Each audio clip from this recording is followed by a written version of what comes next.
ఓం గం గణపతయే నమః. ఐం సరస్వత్యై నమః. ఓం శ్రీ గురుభ్యో నమః. హరి ఓం. ఓం జ్ఞానానందమయం దేవం నిర్మలస్ఫటికాకృతిం ఆధారం సర్వవిద్యానాం శ్రీ హయగ్రీవముపాస్మహే. సర్వమంగళమాంగళ్యే శివే సర్వార్ధసాధికే శరణ్యే త్రయంబికే దేవి నారాయణి నమోస్తుతే. మంగళం భూయాత్. రక్షమాం రక్షమాం పాహిమాం పాహిమాం. సర్వం ఉమామహేశ్వరానుగ్రహ సిద్ధిరస్తు. వీక్షిస్తున్నటువంటి ప్రేక్షకులందరికీ కూడా 2026 సంవత్సరంలో మరి మార్చి 19వ తారీఖున వస్తున్నటువంటి యుగాది శ్రీ పరాభవనామ సంవత్సర నూతన యుగాది శుభాకాంక్షలు.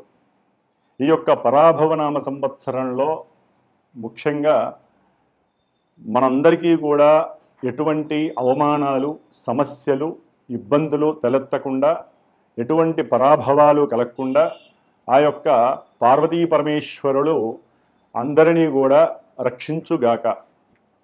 మరి పరాభవనామ సంవత్సరం అనగానే మనకి మేషాదిగా ద్వాదశ రాశి అయినటువంటి మీనరాశి పర్యంతము, అశ్విన్యాదిగా రేవతీ నక్షత్ర పర్యంతము కూడా నవగ్రహాలన్నీ కూడా ఆ యొక్క రాశుల్ని చక్కగా పరిభ్రమిస్తూ, రవి, శుక్ర, బుధ, కుజగ్రహాలు నెలకి ఒకసారిన రాశిని మారుతూ, ముఖ్యంగా చంద్రుడు 2.5 రోజులకి కూడా ఒక్కొక్క రాశిని సంచరిస్తూ వివిధ రకాలైనటువంటి ఫలితాలను, మాస ఫలితాలను ప్రసాదించగా, మరి ఈ యొక్క 2026 సంవత్సరము పరాభవనామ సంవత్సరం మొత్తము కూడా అనగా 2027 సంవత్సరము ఏప్రిల్ మంత్ వరకు కూడా ముఖ్యమైనటువంటి గ్రహాలు గురుడు, శని, రాహువు, కేతువు.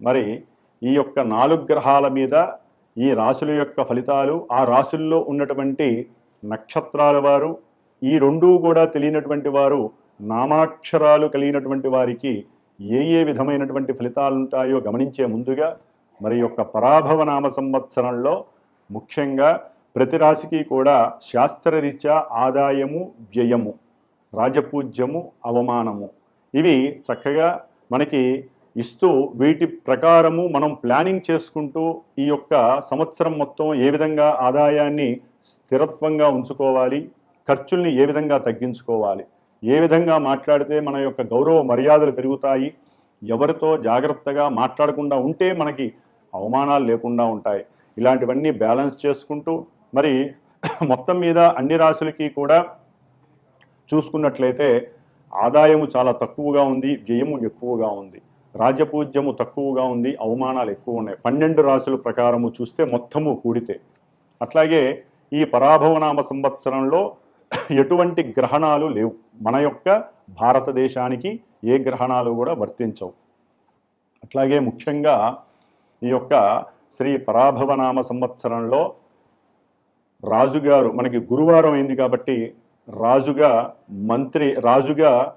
మరి గురుడు అంటే బృహస్పతి, అట్లాగే మంత్రిగా కుజుడు అనగా అంగారకుడు, సేనాధిపతిగా, అర్ఘ్యాధిపతిగా, మేఘాధిపతిగా చంద్రుడికి 3 పోర్ట్ఫోలియోస్ వచ్చినాయి.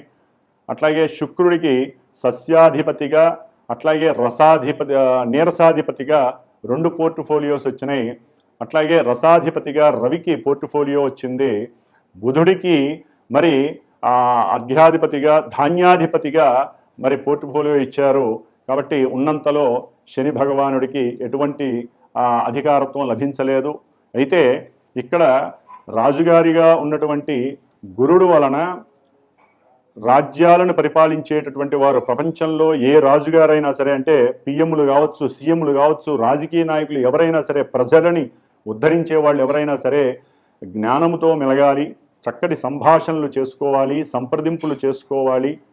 వీలుంటే ముఖ్యంగా జ్ఞానవంతులైనటువంటి ఎంతోమంది ఆధ్యాత్మికవేత్తలతో వారి యొక్క ఫ్యూచర్ అంటే ప్రజలకి ఏ విధంగా అయితే లాభపడతారో దాని గురించి, రాజ్యము నిలబడటానికి, రాజ్యంలో సంపద స్థిరంగా ఉండటానికి, దానికి సంబంధించినటువంటి మరి పురోహితాదుల్ని కానీ జ్యోతిష్కుల్ని కానీ ఎంతోమంది ఆధ్యాత్మిక పండితుల్ని కలిసి వారితో గురువుల యొక్క ఆశీర్వచనాలను పొంది వారు సూచించిన విధముగా మరి రాజులుగా చలామణి అవుతున్నటువంటి ప్రభుత్వ నాయకులందరూ కూడా ఎన్నో రకాలైనటువంటి హోమాదులని, జపాదులని, పూజలని, అభిషేకాదులని కూడా మరి రాష్ట్రము, దేశము, జిల్లాల వ్యాప్తిగా చేసుకుంటూ మనకున్నటువంటి గ్రహస్థితిలో మంత్రిగా కుజుడు వచ్చాడు. మరి ఈ కుజుడు అంటేనే ఎన్నో రకాలైనటువంటి యుద్ధాలని, అట్లాగే అగ్నిచేత వనాలని, గామాదులని, ఎన్నో రకాలైనటువంటి పట్టణాదులని కూడా దహింపజేసేటటువంటి గ్రహము ఈ కుజగ్రహము. కాబట్టి అట్లాగే సేనాధిపతిగా మరి మహానుభావుడు మేఘాధిపతిగా, అర్ఘాధిపతిగా వచ్చినటువంటి చంద్రుడి వలన విశేషమైనటువంటి మేఘాదులు వర్షిస్తాయి, పంటలు పండుతాయి, కాస్త రేట్లు కూడా ధరలు ఎక్కువగా పెరిగే అవకాశం ఉంటుంది పంటలకి సంబంధించి. అట్లాగే గోవు చక్కగా అధికమైనటువంటి పాలని సమృద్ధిగా ఇచ్చేటటువంటి పరిస్థితి కూడా ఉంటుంది. శుక్రుడు వలన ఎన్నో రకాలైనటువంటి వస్త్రాలు, చేనేత వస్త్రాలు కావచ్చు, బంగారపు ఆభరణాలు, వెండి ఆభరణాలు, వెండికి సంబంధించి కానీ, అట్లాగే ఎన్నో రకాలైనటువంటి వాహన యంత్ర పనిముట్లు ఇవన్నీ కూడా రేట్లు పెరగడానికి అవకాశాలు ఉన్నాయి. అట్లాగే రసాధిపతి అయినటువంటి రవి వలన మరి నూనె వస్తువులు, ముడి సరుకులు యొక్క అంటే మనకి క్రూడాయిలు అంటే పెట్రోలు, డీజిలు, కిరసనాయిలు, అట్లాగే గ్యాస్కి సంబంధించినటువంటి ఎన్నో రకాలైనటువంటి రేట్లు పెరగటానికి అవకాశాలు ఎక్కువగా ఉన్నాయి ఈ సంవత్సరం.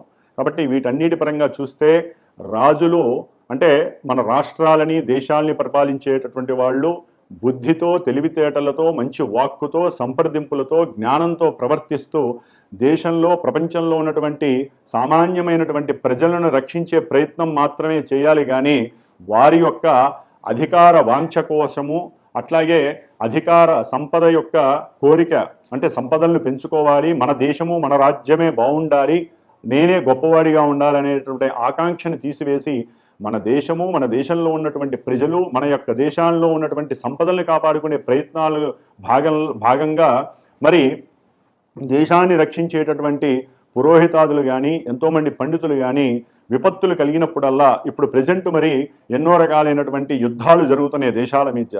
దాని వలన ఎన్నో రేట్లు పెరిగే అవకాశాలు ఉన్నాయి. ఇక్కడ అవినీతి, మోసము అన్నీ కూడా చక్కగా చారులు చేస్తుంది. కాబట్టి దానికి సంబంధించినటువంటి హోమాదుల్ని చేస్తూ ప్రజలని ఎటువంటి కక్షలు, ఎటువంటి ఇబ్బందులకి గురి చేయకుండా ఉండేటట్టుగా చక్కగా దైవానుగ్రహాన్ని అందరూ పొందాలి. ప్రతి ఒక్కరూ ఇళ్లల్లో చక్కగా విష్ణు సహస్రనామ పారాయణ చేయటం ద్వారా, అట్లాగే దైవాన్ని ఎక్కువగా ఆరాధించడం ద్వారా, సనాతన ధర్మంలో ఉన్నటువంటి వారు కావచ్చు, వేరే మతస్థులు ఎవరైనా సరే వారి యొక్క దేవుళ్ళని ప్రార్థన చేసుకుంటే మనకి జరిగేటటువంటి ఈ యొక్క యుద్ధాలన్నీ కూడా ఈ మార్చి 20 తర్వాత కాస్త తగ్గుముఖం పడతాయి. మళ్ళీ ఏప్రిల్ 3వ తారీఖు నుంచి 5వ తారీఖు నుంచి కూడా కుజుడు, శని కలవటం ద్వారా విపరీతమైనటువంటి జల గండాలు అంటే నీటికి సంబంధించినటువంటి నీటిలోని వస్తువుల వలన నీటిలో ఉన్నటువంటి పర్వతాలు, అగ్నిపర్వతాలు పేలటము, లేకపోతే జలగండాలు, ఇలాంటివి ఇంకా ఎన్నో రకాలైనటువంటి సమస్యలు ఉద్భవించే అవకాశాలు ఉన్నాయి. కాబట్టి ప్రతి ఒక్కరూ ఈ మే 10 వరకు కూడా, ఏప్రిల్ నెల మొత్తము కూడా హనుమంతుడికి సంబంధించిన హోమాదులు కానివ్వండి, హనుమాన్ చాలీసా పారాయణలు, సుందరాకాండ పారాయణలు, ఈ విధంగా హనుమంతుల వారిని ప్రార్థించడం ద్వారా కుజ శనుల యొక్క కలయిక వలన రాష్ట్రాలు, దేశాలు నాశనం అవ్వకుండా ఎటువంటి యుద్ధాలైనా సరే ఆగిపోయే ప్రయత్నము ఒక్క హనుమంతుల వారు మాత్రమే చేయగలరని ఆశిస్తూ, మరి ఈ యొక్క పరాభవనామ సంవత్సరంలో మేషాది రాశి పర్యంతము కూడా మీనరాశి వారికి ఏ విధంగా వారి యొక్క ఫలితాలు శుభంగా ఉంటాయా, కొన్ని ఇబ్బందులు ఉంటాయో తెలుసుకునే ప్రయత్నం చేస్తూ అందరికీ కూడా ఈ పరాభవనామ సంవత్సరం చాలా చాలా సౌఖ్యపరమైనటువంటి సిరి సంపదల్ని ప్రసాదిస్తూ, ఉన్నత వృత్తి, ఉద్యోగ, వ్యాపారాదుల్ని వృద్ధి చేస్తూ, అఖండమైనటువంటి సిరి సంపదలను కలుగజేస్తూ, విశేషమైనటువంటి ప్రాధాన్యతని, గౌరవ మర్యాదల్ని పెంచాలని ఆశిస్తూ, ఓం శతమానం భవతి శతాయు పురుష శతేంద్రియ ఆయుష్యేవేంద్రియే ప్రతిష్టతి. ఓం శ్రీమాత్రే నమః. వృషభ రాశి. శ్రీ పరాభవనామ సంవత్సరంలో వృషభ రాశి వారికి ఆదాయము 5 గాను, వ్యయము 14. అట్లాగే వీరికి రాజపూజ్యము 5, అవమానము 4గా తెలుపబడింది. అయితే వీరు అధికంగా శ్రమించాల్సిన పరిస్థితి వచ్చింది అని భావించాలి. ఎందుకంటే ఈ యొక్క వృషభ రాశిలో ముఖ్యంగా కృత్తికా నక్షత్రము 2, 3, 4 పాదాలు, రోహిణి 1, 2, 3, 4 పాదాల వారు, మృగశిర నక్షత్రము 1, 2, 3 పాదాల వారు ఈ యొక్క నక్షత్ర సముదాయంగా వృషభ రాశిలో ఉంటారు. ఇది ధనస్సు అంటే ధనానికి సంబంధించినటువంటి కుటుంబ వృద్ధిని తెలియజేసేటటువంటి రాశి. కాబట్టి వీరికి ఎంత కష్టపడితే శని అంత లాభదాయకంగా ఉన్నాడు. వృషభ రాశి వారికి సంవత్సరం అంతా కూడా శని మధ్యలో కాస్త ఆయన వక్రించడం ద్వారా కొన్ని వ్యవస్థల్లో, ఉద్యోగ వ్యవస్థలో కావచ్చు, ప్రయాణాల్లో కావచ్చు, అనుకున్న విషయాల్లో కొంత అస్తవ్యస్తం ఏర్పడుతుందో కానీ విశేషముగా యోగించేటటువంటి రాశుల్లో వృషభ రాశి వారికి శని యొక్క లాభము సామాన్యంగా ఉండదండి. ధనపరంగా, భాగ్యపరంగా, ఉద్యోగపరంగా, అట్లాగే ఉద్యోగంలో కానీ వ్యాపారంలో కానీ ప్రమోషన్స్ లభించడానికి అవకాశం ఉంటుంది. ఎటు చూసినా కూడా లాభం కలగడానికి అవకాశం ఉంటుంది. కుటుంబంలో ఈ శని వలన వీరు పోగొట్టుకున్నటువంటి ఎన్నో రకాలైనటువంటి కొన్ని కీర్తి ప్రతిష్టలన్నీ కూడా మహోన్నతంగా పెరిగే అవకాశాలు ఉంటాయి. గౌరవ మర్యాదలు పెరుగుతాయి, ధనం పెరుగుతుంది, రాబడి పెరుగుతుంది, విశేషమైనటువంటి సౌఖ్యం కలుగుతుంది శని వలన. అట్లాగే పూర్వంలో ఏదైనా పెట్టుబడులు కనుక పెట్టుంటే, వ్యాపారం ద్వారా కావచ్చు, లేకపోతే ఉద్యోగంలో కావచ్చు, ప్రయాణాలకు సంబంధించినటువంటి విషయాల్లో కావచ్చు, ఎక్కడైనా పెట్టుబడి ఉంటే కనుక వీరికి విశేషంగా లాభం కలుగుతోంది. షేర్స్ అండ్ స్టాక్ మార్కెట్స్కి సంబంధించి ఏదైనా సరే వీరికి లాభం మాత్రం చక్కగా లభిస్తోంది. కొన్ని ఆకస్మికంగా కూడా ఉద్యోగ ప్రమోషన్స్, ఉద్యోగాలు లభిస్తున్నాయి. ముఖ్యంగా వృషభ రాశి వారికి గురుడి యొక్క అనుగ్రహము, అతిచారత్వం యొక్క ప్రభావము దాదాపుగా 3 రాశుల్లో గురుడి యొక్క సంచారం వలన వీరికి 4 నెలలు ఒకలాగా, 4 నెలలు ఒకలాగా ఉండే అవకాశం ఉంటుంది. ముఖ్యంగా జూన్ 1వ తేదీ వరకు కూడా వృషభ రాశి వారికి గురుగ్రహ అనుగ్రహము చాలా బ్రహ్మాండంగా ఉంది. ధన సంపత్తులు పెరుగుతాయి. కుటుంబంలో ఆర్థిక వృద్ధితో పాటుగా కుటుంబ సౌఖ్య వృద్ధి పెరుగుతుంది. వీరి మాట నేర్పుకి, వీరికి ఉన్నటువంటి పరిచయాలకి విపరీతమైనటువంటి ధనాదాయం కలిగేటటువంటి వ్యాపార సూచనలు కనిపిస్తున్నాయి. ఉద్యోగంలో అకస్మాత్తుగా ప్రమోషన్స్ కూడా వీరికి అఖండమైనటువంటి ధనలాభాన్ని ఇస్తున్నాయి. అట్లాగే మిత్రులతో కానీ, బంధువులతో కానీ, లేకపోతే ఎవరైనా కుటుంబంలో ఒకరి ద్వారా ఒకరికి పరిచయం అయినప్పుడు వీరికి ఆర్థిక విషయాలకి సంబంధించినటువంటి ఉద్యోగ అవకాశాలు కానివ్వండి, వ్యాపారంలో వీరు ఏదైనా ఎవరికైనా సరే సలహాలు ఇవ్వడం ద్వారా వారి ద్వారా వీరికి ప్రమోషన్ రూపకంగా, అంటే ఆర్థిక ధన ప్రమోషన్స్ లభించడం వలన చక్కటి ఆర్థిక ఔన్నత్యం కలుగుతోంది వృషభ రాశి వారికి. మంచి విద్య యందు, పోటీ పరీక్షల యందు కూడా వీరికి ఉన్నతమైనటువంటి కీర్తి లభిస్తోంది. సిరి సంపదలు పెరుగుతున్నాయి. జూన్ 2వ తేదీ నుండి కూడా అక్టోబర్ ఎండింగ్ 31వ తేదీ వరకు కూడా కొంచెం జాగ్రత్తగా ఉండాలి వృషభ రాశి వారు. ప్రయాణపు విషయాలలో కానివ్వండి, గృహము లేకపోతే వాహనాలు లేకపోతే భూములు ఇవి అమ్మేటటువంటి విషయాల్లో కొంచెం జాగ్రత్త వహించాలి. ఆ సమయంలో గురుగ్రహ స్తోత్రాన్ని పాటించాలి. అట్లాగే గురుగ్రహానికి సంబంధించిన జప తపాదులు చేయించాలి. గురుగ్రహ పాశుపత రుద్ర అభిషేకం చేయిస్తే చాలా విశేషమైనటువంటి ఫలితం వస్తుంది వృషభ రాశి వారికి. అంటే మోసాలు పోకుండా ఉండే అవకాశం ఉంటుంది. ఆకస్మికంగా ప్రయాణాలలో కొన్ని ఇబ్బందులు ఎదుర్కొనే అవకాశము, ధైర్యము, మనోధైర్యం కలుగుతాయి. వీరు ఈ సమయంలో చేసేటటువంటి ఎటువంటి గృహపరమైనటువంటి, సౌఖ్యపరమైనటువంటి సముచిత ఆలోచనలన్నీ కూడా భంగపరిచేటటువంటి అవకాశాలు వృషభ రాశి వారికి కలుగుతున్నాయి. గురుగ్రహ బలం అంతగా లేదు. ఆఫ్టర్ అక్టోబర్ తర్వాత, అంటే నవంబర్ నుంచి జనవరి 25 వరకు కూడా మరలా ఈ యొక్క గురుడు చతుర్థ స్థానంలో ఉండటం ద్వారా విద్యార్థులకి కొంచెం విద్య యందు ఆటంకాలు ఎదురయ్యే అవకాశము, సరైనటువంటి ప్రణాళికలు లేకపోతే విద్య యందు ఆకస్మికంగా వీరి యొక్క తల్లిగారి యొక్క ఆరోగ్యం వలన కావచ్చు, లేకపోతే వీరికి ఉన్నటువంటి కోరికల వలన కావచ్చు, కాస్త ప్రయాణాలు అధికంగా చేయటము, లేకపోతే కొంత ప్రభుత్వ సంబంధిత ఉద్యోగుల మీద, లేకపోతే ప్రభుత్వ పరమైనటువంటి కొన్ని విషయాల యందు వీరు పార్టిసిపేట్ చేయడం ద్వారా కాస్త వారి వలన, అంటే ప్రభుత్వం ద్వారా కొన్ని దండనలు కలగడానికి అవకాశం ఉంటుంది. కాబట్టి విద్యార్థులు ఈ యొక్క నవంబర్ నుంచి జనవరి ఎండింగ్ వరకు కూడా గురుగ్రహ జపంతో పాటుగా దక్షిణామూర్తి యొక్క జపాన్ని చేయించుకొని, దక్షిణామూర్తి హోమం చేయించుకోండి. పాశుపత రుద్ర హోమం. ఎప్పుడూ కూడా పాశుపతం అనేటటువంటిది ఈశ్వరుడికి సంబంధించిన ఒక అస్త్రం లాంటిది. కాబట్టి ఈ యొక్క మూలమంత్రాన్ని ఆ యొక్క రుద్ర నమకంతో చమకంతో గనక అస్త్రంలా సంధించి వదిలితే వీరికి గురువు వలన కలిగేటటువంటి లోపాలు, నష్టాలు, ఇబ్బందులన్నీ కూడా తొలగిపోయి విశేషమైనటువంటి అవకాశాలు లభిస్తాయి. కొంతమంది వృషభ రాశి వారికి సంతానపరమైనటువంటి దోషాలు కూడా ఎదురవుతున్నాయి, జాగ్రత్తగా ఉండండి. ముఖ్యంగా ఆ నవంబర్ నుంచి జనవరి 20 వరకు కూడా, ఎండింగ్ వరకు కూడా ఈ యొక్క గురువు యొక్క స్థితి అంతగా బాలేదు. తదుపరి మళ్ళీ జనవరి నుంచి ఏప్రిల్ వరకు కూడా 2027వ సంవత్సరము మళ్ళీ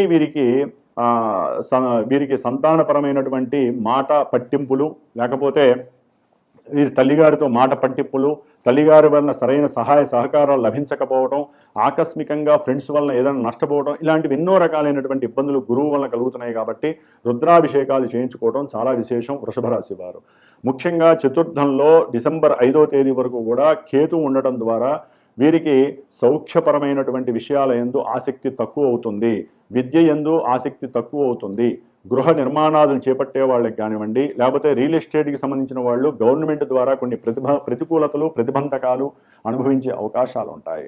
అట్లాగే తల్లిగారి యొక్క అనారోగ్యం వలన వీరి చదువులో కొన్ని ఆటంకాలు కలగడానికి అవకాశం ఉంటుంది. సంతానపరమైనటువంటి ఎన్నో ఇబ్బందులు, అంటే స్త్రీలకి గర్భస్థ్యత దోషాలు కానీ, లేకపోతే కొంతమందికి లంగ్స్కి సంబంధించినటువంటి, ఊపిరితిత్తులకి సంబంధించినటువంటి వ్యవహారాల యందు ఉదర సంబంధిత ఏది తెలియదు ఎన్నో రకాలైనటువంటి ఇబ్బందులు, అనారోగ్య బాధలు వీరిని రకరకాలుగా చిత్రహింసలు చేయడానికి అవకాశం ఉంటుంది. కాబట్టి డిసెంబర్ 5 వరకు కూడా ఈ యొక్క వృషభ రాశి వారు ముఖ్యంగా విద్యా గణపతి హోమాన్ని చేసుకోండి. కేతువు యొక్క స్తోత్రం ఉంటుంది. ఫలాశ పుష్ప సంకాశం తారకా గ్రహమస్తకం రౌద్రం రౌద్రాత్మకం ఘోరం తం కేతుం ప్రణమామ్యహం అనే స్తోత్రాన్ని 70 సార్లు చదివి విద్యా గణపతి కొబ్బరి నూనెతో చక్కగా దీపారాధన 7 ఒత్తులేసి చేసి ఆ తదుపరి విద్యా గణపతి హోమం చేసుకోండి. ఈ విధంగా పరిహారాలు ఆచరించడం. రాహు యొక్క స్థితి కూడా డిసెంబర్ 5 వరకు వృషభ రాశి వారికి 10వ స్థానంలో చాలా విశేషంగా వృత్తి, వ్యాపార, ఉద్యోగాదుల యందు, అట్లాగే వ్యవసాయదారులైనటువంటి వారికి, భూములు ఉన్నటువంటి వారికి కొన్ని ఇబ్బందులు కేతు వలన కలిగినప్పటికీ కూడా రాహువు చక్కగా కీర్తి మర్యాదల్ని పెంచుతున్నాడు. విశేషమైనటువంటి ఖ్యాతితో వీరు ఆనందపడేటటువంటి పరిస్థితి, ఉద్యోగంలో ప్రమోషన్స్ ద్వారా వీరి యొక్క కీర్తి అంతకు ముందున్న దానికన్నా విశేషంగా పెరగడానికి రాహువు సహకరిస్తాడు. తదుపరి వృషభ రాశికి వారికి డిసెంబర్ 5 తర్వాత నుంచి మిగతా సంవత్సరాంతం వరకు కూడా రాహువు భాగ్యస్థానంలో ఉండటం ద్వారా తండ్రి యొక్క ఆరోగ్య విషయంలో జాగ్రత్తగా ఉండండి. దూర ప్రయాణాల యందు జాగ్రత్తగా ఉండండి. గురువులతో మాట్లాడేటప్పుడు, మన యొక్క సనాతన ధర్మం గురించి మాట్లాడేటప్పుడు చాలా జాగ్రత్తగా మాట్లాడాలి. దూర ప్రాంతాలకు వెళ్ళే అవకాశం ఉంటుంది. విద్యార్థులు ఉన్నతమైనటువంటి విద్యల గురించి దూర ప్రాంతాలకు వెళ్ళే అవకాశం ఉంటుంది. కన్న తల్లికి, కన్న భూమికి కూడా కొంచెం దూరంగా వెళ్ళే అవకాశాలు డిసెంబర్ తర్వాత వస్తున్నాయి. కాబట్టి రాహుకి సంబంధించినటువంటి వరకు ఉన్నంతలో ఈయన శుభత్వాన్నే ఇచ్చే అవకాశాలు ఉన్నాయి. ఉన్నత విద్యా లాభసిద్ధి అయితే కలుగుతోంది డిసెంబర్ తర్వాత. కాబట్టి వీళ్ళు చేయవలసిందల్లా ఏంటంటే, ముఖ్యంగా ఈ గ్రహస్థితులు బాగున్నాయి కదా అని చెప్పి మనోధైర్యంతో ఉండే కన్నా గురువుకి సంబంధించిన దోష పరిహారాలు చేసుకుంటూ, ముఖ్యంగా వృషభ రాశి వారు ఎన్ని పూజలు చేసినా, ఎన్ని ధ్యానాలు, యోగాదులు చేసినా, ఎన్ని హోమాలు చేసినా ఫలితం రావట్లేదు. వారి యొక్క జన్మజాతకంలో ఉన్నటువంటి దశలు, అంతర్దశలు అనుకూలించలేదనుకోండి, మనకి ఈవెంట్స్ అన్నీ, అంటే ఆరోగ్యము, ఆర్థిక పరిస్థితులు, విద్య, ఉద్యోగము, వ్యాపారము, కళ్యాణము, సంతానము, ఇంకా కోర్టు కేసులు, లేకపోతే భూ ఆక్రమణలు, ఇలాంటి విషయాల యందు ఎన్నో ఇబ్బందులు పడుతున్న వాళ్ళు చాలామంది ఉంటారు. ఒకరికి డబ్బులు ఇచ్చి తిరిగి రానటువంటి వాళ్ళు ఉంటారు.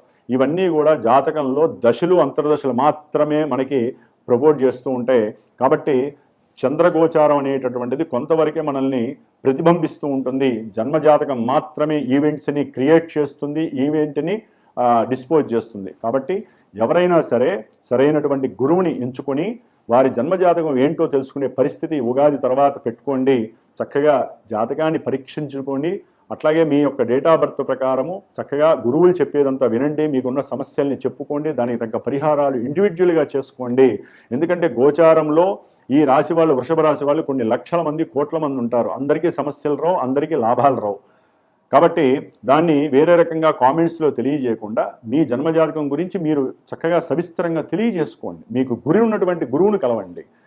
అట్లాగే ముఖ్యంగా ఏ జన్మజాతకానికి సంబంధించినటువంటి డేట్ ఆఫ్ బర్త్ లేని వాళ్ళు ఒక గురువుకు ఫోన్ చేసినప్పుడు ఆ సమయంలో నడుస్తున్నటువంటి లగ్నము, ఆ సమయంలో ఉన్నటువంటి గ్రహస్థితి మీ యొక్క జన్మలగ్నానికి లింక్ అయి ఉంటుంది. కాబట్టి దాన్నే హారరీ చార్ట్ అంటారు, దాన్నే మనము ప్రశ్న జ్యోతిష్యం అంటారు. కాబట్టి మీరు ఫోన్ చేసిన సమయంలో గురువు గనక మాట్లాడితే ఆ సమయం ప్రకారం ఆ లగ్నం ఏంటి, ఆ సమయంలో మీ మనసులో ఉన్నటువంటి కోరికలు ఏంటి, ఈవెంట్స్ అవుతాయా లేదా అనే విషయాలన్నీ కూడా గ్రహ కిరణాలు మనకి తెలియజేస్తూ ఉంటాయి.